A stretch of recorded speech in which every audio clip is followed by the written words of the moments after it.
everybody, how's it going? So it's always a great day here at Spectre Sound when we get something new in from Austrian audio. Now these guys did the 818 mic there back in 2020. They released it and it blew my mind, and it just turned out to be just such an incredible guitar mic, because it was not only a great sounding mic, it was, you could program it as a multi-pattern. So you could actually change the polar pattern after it was recorded, and it just let you dial in some truly stunning guitar sounds. It's definitely a favorite around here.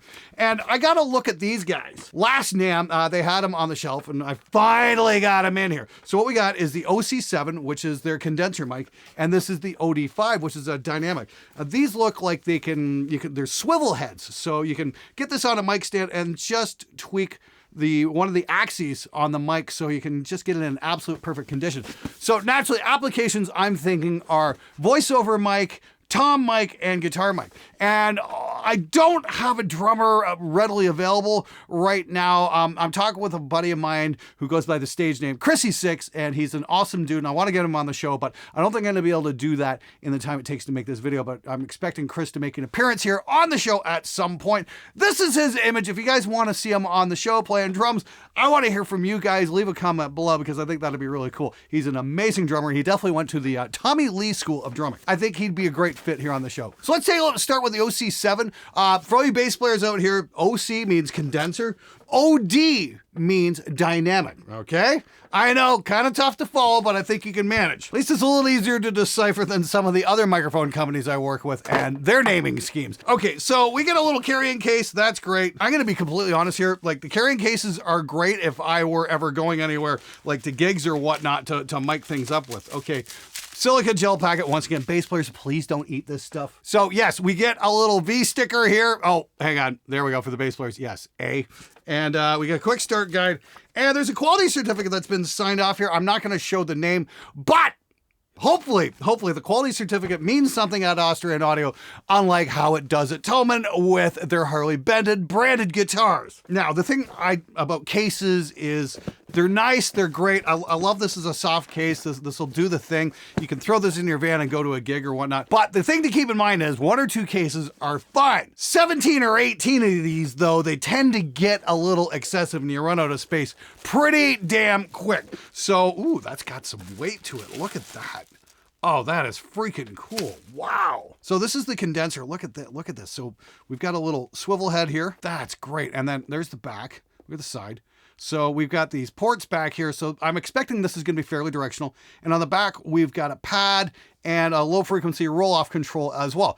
Great. I find far too many condensers tend to run a little hot and don't have built-in pads, and that can be a bit of a pain in the ass when you start miking up loud sources like guitar cabinets and drums, like I do in the studio like every fucking day. So yeah, okay, cheers to Austrian Audio for getting that right. So yeah, this is really great because you can adjust your one axis this way and then your next axis this way and dial the mic in for absolute perfect positioning. This is going to be great for doing like precision work on guitar cabs. That's for sure, because you know, when you're miking up guitar cabs, it really does come down to millimeters on dialing in your sound. So I'm really looking forward to getting this in front of the cab. I'm going to try both of these on the cab and see what we get. The case is awesome, but I really don't need one, unfortunately. So there we go. And let's take a look at the OD5. Once again, just for all the musicians in the audience, the D stands for dynamic, not overdose. I'm sure there were a few jokes around Austrian Audio about that title, but whatever. So, yep, here we go again. Quality certificate that's signed off. Keep that little record. And then, yeah, we've got a little quick start guide and yet another sticker. Very nice indeed. Silica gel packet. Okay, please, guys, you got to stop eating this stuff. Mic clip and microphone as well. You know, this almost feels like maracas, you know, and you could use these as drumsticks. Yeah, this would be great. I wonder, you know, if you actually use these as drumsticks, if you would get more impact on your snare and toms. You know, use a stick here and then bam, bam, bam, you know, bam, bam. I don't think I'm going to try that. Maybe with the dynamic, I'll try that at some point. What happens if you have one of these mics pointing at the tom and then you use the other one as the stick? That might actually be really cool. Don't do that with the condenser though. Try it with the dynamic. I don't know if your heads would last very long though. That's the only problem there. Once again, we get low frequency roll off and a pad control. Super cool. And again, this just just makes for super easy positioning. So I'm gonna go throw these up on the guitar cabinet. I might try miking up a tom or two with the pair. Warning, I am the world's worst drummer, and I'm just gonna do close miking on the toms, none of the overheads or anything like that. I don't have enough of these to do like a full kit, unfortunately. But who knows, you know, if these things are badass enough, they might be pretty damn cool for the application. I'm also curious how these would work as like a voiceover mic, because they're really low profile. So I'm curious how well it does for vocal plosives and just how much off-axis rejection this has. I've worked with a lot of desktop mics over the last couple of years because obviously I'm doing a lot of desktop production, and narrating is great. I've definitely got a couple favorites because of the off-axis rejection. Who knows though, this could be really cool. I love the low profile. Hopefully it rejects the side noise coming off my monitors. Anyway, let's go throw this on a guitar cab and see what happens. All right, I've made my way over to the cabinet room and I've got these set up in front of my Engel 4x12. Sorry if you don't recognize it, I've got the grill off because I'm working on yet another video experimenting with speakers. Of course I am. Anyway, yeah, we've got the two Austrian audio mics set up right here, and getting them into phase was like super simple. It's just basically throw them up, line them up with your hand, and away you go. And they're pretty much aimed at each of the little glue blobs here. So we've got the dynamic over here and the condenser here. And I gotta say, I'm really impressed with the sound on these. Getting them into position was great, and just those little swivel heads just makes minute adjustments ever so easy. And tweak these up just a little bit. Yeah, just fantastic mics to work with on guitar cabs. Now, getting them into position was super easy, but dialing in a great tone with them was even easier. Check this out. All right, so I'm back at the desktop here. We got the cabinet mic'd up with those glorious Austrian audio mics, and I'm going into the Driftwood Darkest Nightmare here. You know, it's set for 666 style tone. And I gotta say, the OD5, this is the dynamic one, the active dynamic, which is weird. I've never ever seen an active dynamic before. A dynamic microphone that needs fan apart. Hey, you know what? It works. It really does work. Let me show you what I mean. This is just the first mic sold up, and I'm pretty blown away by this.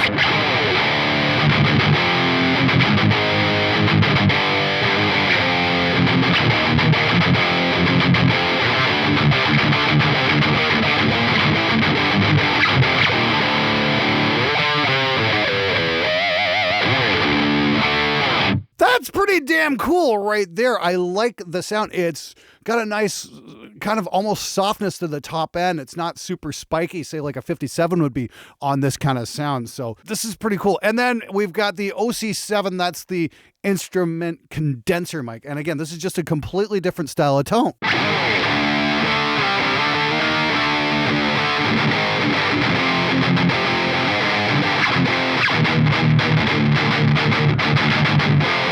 I find it's maybe a little hairier in the top end. There's a little more top end definition there.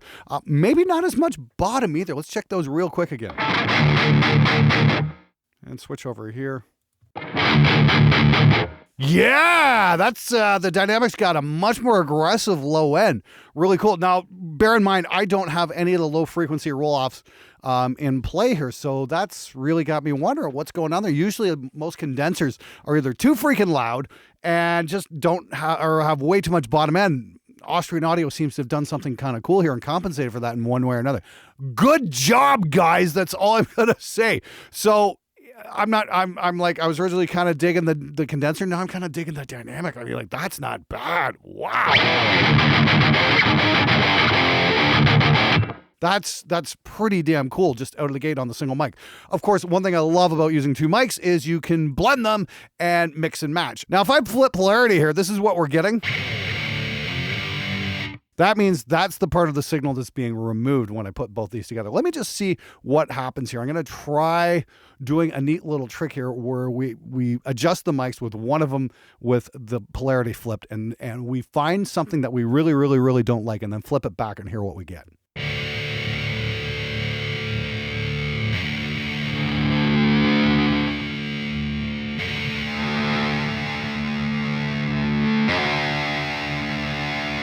Try that right there. Flip it back. This is going to be a little bit louder probably. Nah, you know what? I don't like that. That's a little too mellow. Let me pull the dynamic back up, and I'm just going to bring in the OC7 just to maybe fill it in a touch. Because I really like that right there.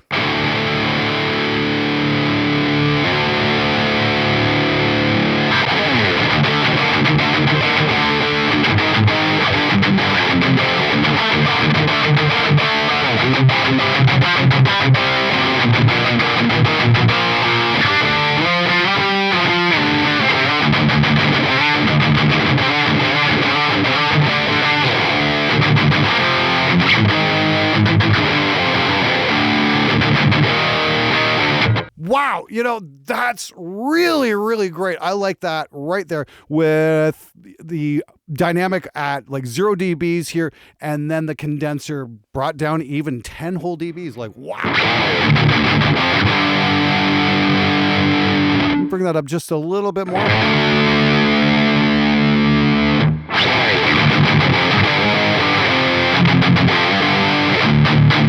That is super cool right there. I'm really digging that. Now, last night I did a reamp session with this on a full mix, and I gotta say, it really blew me away as well, just how well these guitar tracks worked in context of a mix. Let me show you exactly what I'm talking about. Hit it.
All right, now one thing that I normally do here on the show quite a bit are like explainer type videos where, you know, I'll take you through a piece of software. I'm here at the desktop and whatnot.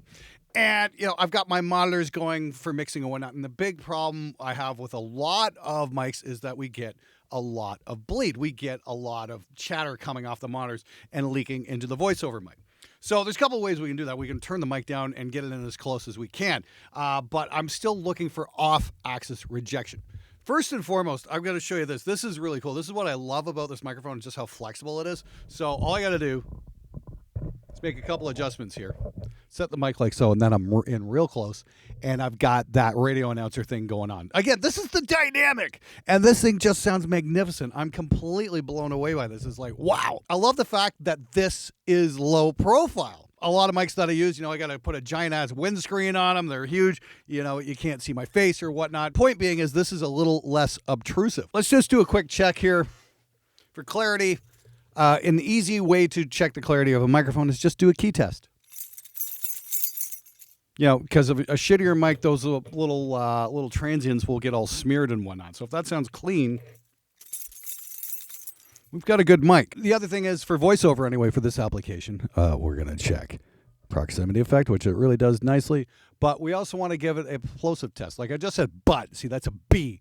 It's the hard consonants. B, T, K, P. You know, those ones. If they fart out, that's going to be a bad thing. You might want to put some kind of windscreen on here. But this one seems to be handling it really nicely. Next up, we just want to check for bleed. And this is how much is coming through the monitors into the mic on playback. Give me 1 second. I'm going to give this a spin. This is at a reasonable volume. This is what I'd be mixing at.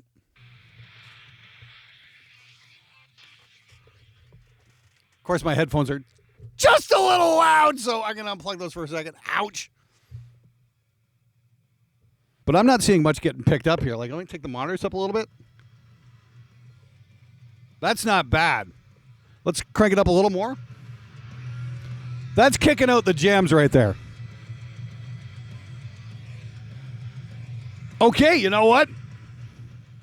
I think that's going to work quite nicely, to be honest with you. Now, I'm really curious how well the OC7 stacks up for this application, too. So I'm going to hook this up in just 1 sec. Oh, listen to that bottom end.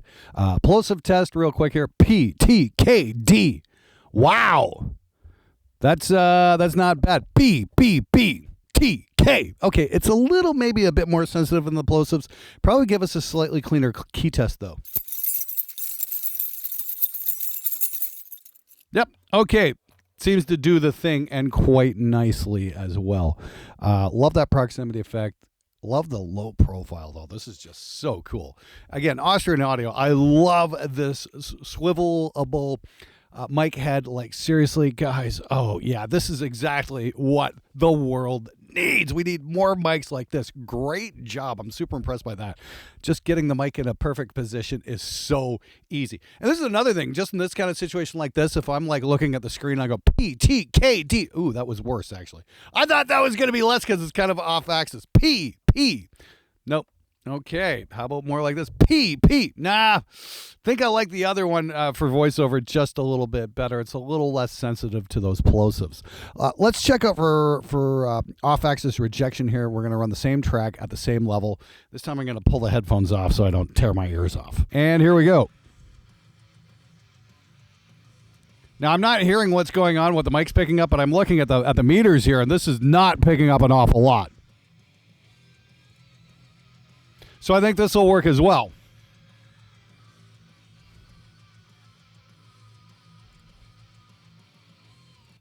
Cool. The other thing is I got to worry, just how sensitive it is to desk rumble.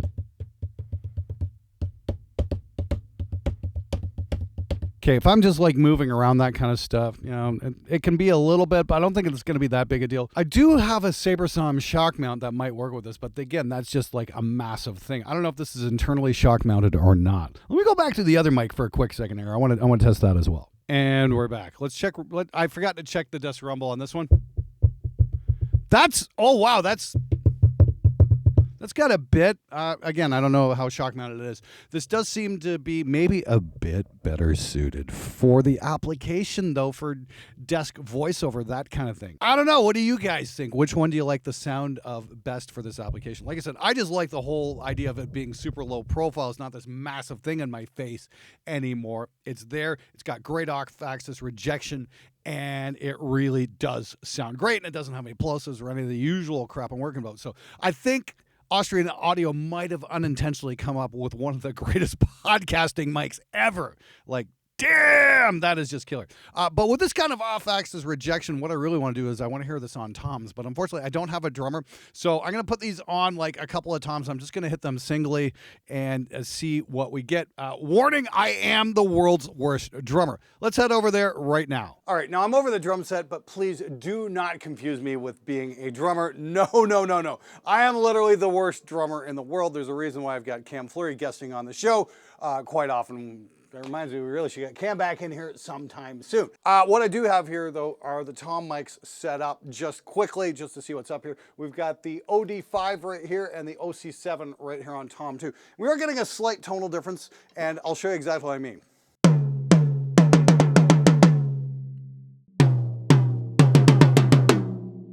Yeah, these are these magnificent pearl maple gums and whatnot. Now, I don't have a whole set of Austrian Audio mics to mic up the whole set with, but I do like the bottom end coming off this condenser here. And I love, once again, the low profile look of these things and just how easy it is to dial in the exact position of the mic head. That is so great. All I want to see them do is come up with some kind of clip so we can attach these directly to toms and get rid of the floor stands just to clear up floor space. Hopefully that's something we'll see in the future. But what really blew me away was just like the off-axis rejection of the tom. So if you're doing, say, like kick, snare, hat, I don't have any of my other drums mic'd up here. That's just what's getting bleeding into. Of course, I've got the H husher here. That helps out quite a bit. But I'm just kind of surprised by how much of the snare doesn't wind up in the tom mics because they're facing down here. We can get them pointed exactly where we need them to. That is super cool. That's something I always struggle with, like in the first couple rack toms, is sometimes the snare winds up being louder in the tom mics than the actual tom hits. Drummers, gotta love them. All right, so that's the OC7 and OD5 from Austrian Audio. Gotta say, these things I think are absolute total winners. They rule on guitar cabinets, they're great tom mics, and they really blew me away in the desktop podcasting application. I was not expecting that. The off-axis rejection is nothing short of spectacular. Especially that dynamic mic, it's got some great plosive rejection as well. Now, would I recommend these? You bet I would, because if you're in the market for a general purpose mic that's gonna work on a lot of different applications and do it well, these might just be the ticket. Thanks so much for watching. If you found the video useful, please hit the subscribe button. And if you want to see some more stuff on drum recording, I've got some links right here.